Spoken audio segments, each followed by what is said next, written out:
So let's start with the absolute basics. Here on the screen, you see a small slab. It's pretty simple, and we want to put some rebar in this slab.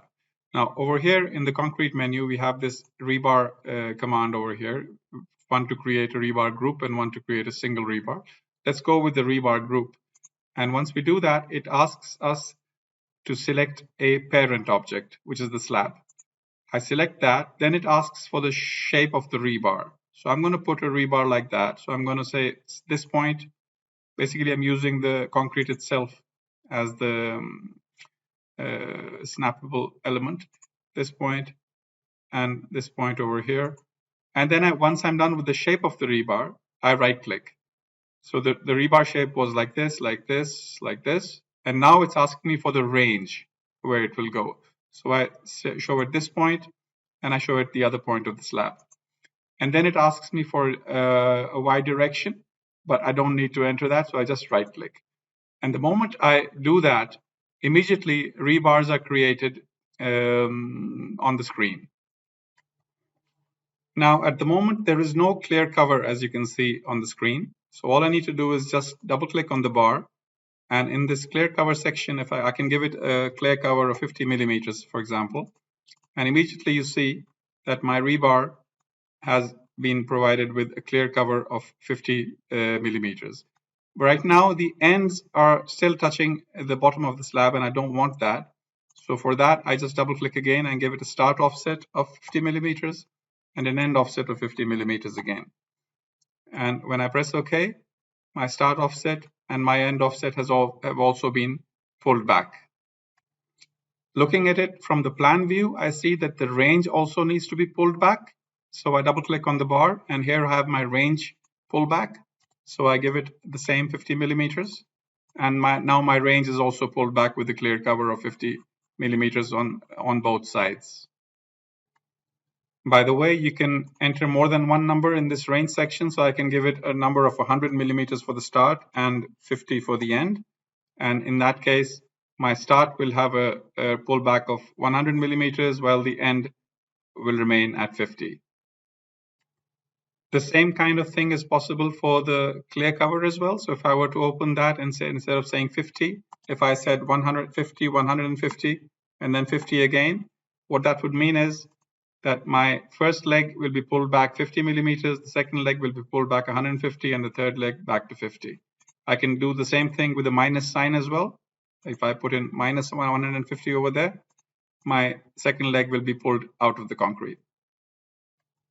Now, when I select a rebar, this little gray button appears over here. And instead of double clicking on it and opening up the entire dialog box, which is complicated, what I can do is I can select the rebar and just press on this gray button which appears.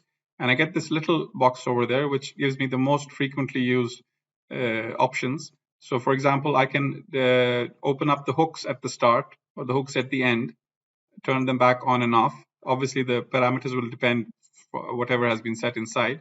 I can go in and change the spacing. I just press enter, and now the spacing instead of 250 is 500 millimeters.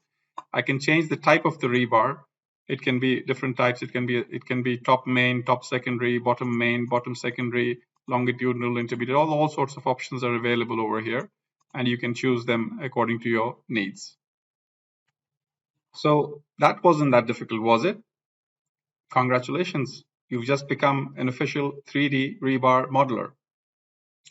Well, we know life's not that simple, so let's make it a little more complicated. If I were to double click on this bar over here, you see at the top right corner, there's this option of linear tapered, straight, general. So it was created as a straight bar when I initially did this. Now what I can do is I can double click on that and convert it from a straight bar to a linear tapered bar. But before I do that, let me show you something on the screen. When you initially created it, when you select any bar, you see this initial bar path over here. This is the bar path which is going to continue along the range. There's only one bar path. But if I were to double click on it and convert it from straight to linear taper, then a second bar path appears at the end, this blue one. So there's one at the beginning and one at the end. Now, what can I do with this? What I can do with it is I can select the segments of any one of these. So let's select this one and give it a move, let's say, of a few thousand millimeters. And immediately what you see on the screen is that your bar has become a tapered bar from the start to the end. And that was very convenient. I can do that with the edge, with the segment at the other end as well. I can go and I can make it move inwards as well. It's a linear tapered bar now, but there's more. What I can do is I can select these, and at the end path, instead of selecting the whole segment, I can select this bottom point only, or I can select it like that. I'm sorry. Yes, like that. And I can actually make it go up if I wanted to, say 50 millimeters. And when I do that, what's happening is that the end bar is moving, but the first bar is still there, and there's linear interpolation between the 2 points. I can do the same at the other side as well. I can select this one, and I can move it, say, 550 up, or let's make it 1000 up, and see what happens. And now we've got a strange situation in which it starts off like that, and it tapers up in that direction. So we've got a lot of control in this, if you notice. The moment I select them, I've got a starting path and I've got an ending path. And by moving those ending path segments or points, I can basically create a very complicated bar in a few seconds. But life can be even more complicated. So let's double click on the bar again. And from linear tapered, let's convert it into a circular taper and press OK. Now in this case, you see you have 3 paths to play with. One at the beginning, one at the middle, and one at the end. And just like I did with the linear taper by moving the path segments, what if I move this segment, once again, some number like that, and now what you see is that instead of a linear taper, we're getting a circular variation in that on the left-hand side, depending on what segment you choose. And similarly, I can do the same for the other side as well. I can press the same buttons, and I can get my circularly tapered bars. Well, congratulations again. Now you're an advanced 3D rebar modeler. You want to become even more advanced? Let's select the middle one and select the top segment for a change and move it up, for example. What do we have here? Well, that's interesting. You've got a variation circular like this and circular like that. And I mean, you can see where I'm trying to get with this, that you've got a lot of control and very easy manipulation methods, just playing with those handles, playing with those segments to create very, very complicated rebar shapes. Let's play around with it a bit more. Let's select the rebars. And let's say you had forgotten a point in the original definition. If you remember, I had defined the bar like that. But what if you had forgotten a point right in the beginning? Well, what you can do is you can select this endpoint. You can zoom in and select this one as well with pressing Control, and you can zoom in and press this one as well. And after having selected all 3, if you could just say Add Point, then a vertex is added at the beginning, at the start point, and now you have an additional definition point in your path. You can do the same by, for example, what you could do is you could add a midpoint over here, and you can say plus, and you could give it, say, a Z direction of 1000, move. And once you do that, you've inserted even more points. So you can see very clearly on the screen what's happening, and you're becoming an even more advanced user as I speak. Now, just like we could play with the path points whatever way we wanted to, we can also play with the range points. So if I were to select this bar, we see that this range line appears over here. And there's a start of the range and there's the end of the range. And the start and the end can be selected. So I've selected the end of the range. And what I can do is I can use these 2 buttons over here to move the range. So if I press this one, I'm moving it forward if you notice, it's going forward by 1 meter, and it's going it's basically the same point is moving upward. So let me move it a bit more. Now bring it back. And let me do the same thing again now, but with the other command. Let me select the end, and instead of using this one, I'll use this range extension. And when I use this one, then instead of this point moving upward, it will move along this taper. So let me do that. And now you can see that it is moving along that taper. And both of them can be required depending on what your needs are. Let's play a bit more with the rebars. So let me select this one over here and select this segment. And over here, I have the option of breaking this segment. So up till now, we've moved the points or the edges around, but I'm going to actually break the path. So I go to the break path, and it asks me for a point where I want to break it. So I could just select the midpoint over here, for example. And when I do that, immediately the bars are divided into 2 bars. So there's one going from here to here, and the other one going the rest of the way. And now what I can do is I can just move this one, for example, say 20 millimeters in the Y direction. And then what I can do is I can select this endpoint and give it a move of, say, minus 1000 in the Y direction. And there I've created a little splice at that point. Now, just like I could break the path by selecting a segment and then showing it any point, I can actually also break the range. So this bar was placed from this point to this point as a single ID. What I can do is I can just zoom in and just click on any one of these little plus signs. And when I do that, this little option appears, and I can tell it to break at that point.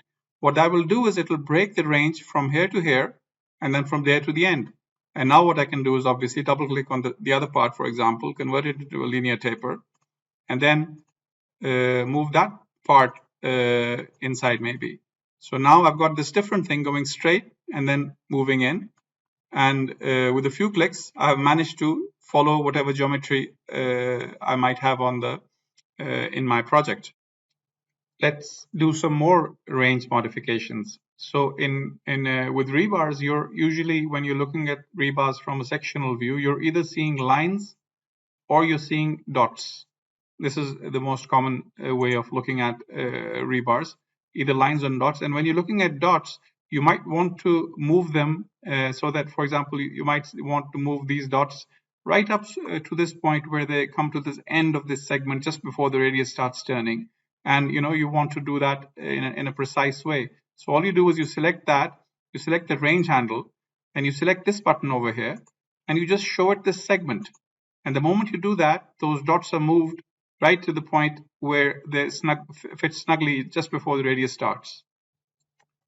Sometimes the requirement might be different. You might want these dots to move in this direction right up to the point where they're just beyond this vertical green bar. And that could be another requirement which you might have. So what you do is you basically select the bar again, and you select this range button, you press this, and then you select this segment this time, and you show it the side where you want it to go. And the bar is immediately placed to the other side of the rebar. So here is another interesting situation. I have a bar going like that, but I want to pull it back inside the concrete along this side, which has been cut at a tapered angle. So all I do is I select the bars, I select this endpoint, and I say, give me an extra point. It gives me an extra point in the wrong direction, vertically upwards. So what I do is I select my work plane to a surface, and I select this back surface. So I have my positive Y direction going like that. So I then select my bar again, select the point, and I say I want to move it, and I say select distance. I zoom in, I select this point, and then I come over this point, and I say I want to offset this point even further by dy minus 1000. And when I do that, those numbers are filled up, and I can just say move, and my bar has been moved along this line from a vertical position along that line. So that was extremely easy to do. Let me just go from the side and show it to you from side what the final result is. As you can see, this bar which had turned up has now come back along this line a distance of 1000, just the way I wanted. Now, let's say you have rebars going around the sides of a slab, or it could be some other example as well. And later on, the slab was given a chamfer. So let's give it the chamfer. Let's give that plate a chamfer of say 3000 millimeters, and the plate was modified like that, and your rebars obviously came out like that. So you can give the same chamfer to the rebars as well by selecting these definition points, and you can go to your rebar to the chamfer option, and you have two types of chamfers available, type 3 and type 4. In this case, since the plate has type 3 chamfer, we can give it the same one, and if we just press apply, then the rebar can be chamfered, and if you look at it from the plan view, you can see that now it's once again following the shape of the slab. Have I managed to relax you a little? Have I succeeded in giving you the confidence that you can do this? Giving you the confidence that you don't necessarily have to continue with 2D AutoCAD detailing and actually jump into 3D? You've seen how quickly I've been doing this, how fast I've been doing this, and I'm basically using nothing but manual modification commands. What I want you to feel, what I want you to think is that doing it even without macros is actually faster than doing it in AutoCAD. And if you do have macros, then you can actually go orders of magnitude faster. If you think about it, even the complicated examples are just more of the same. It's just a lot more of what we've done, but it's the same thing repeating itself. You keep creating the rebars, you keep modifying the paths, you keep adding new vertices, you keep moving the segments, you keep breaking the path. Basically, it's just more of what we did. You convert it into a linear one or a tapered one or a circular one, and there you go. So what we've shown already, what we've seen already, is quite enough to do even these complicated things which you're seeing on the screen. They're not very different from what we've done. They just look like a jungle, and that's scary. But then I'll talk about how you can get rid of that jungle and make it a bit cleaner for yourself as well. But the point is, rebar detailing is not difficult. You can do it. You can do it better than the people are doing their things in the steel industry. So what I want you to go, the way I want you to leave this webinar today, hopefully, is with a renewed sense of confidence that you can do 3D rebar modeling.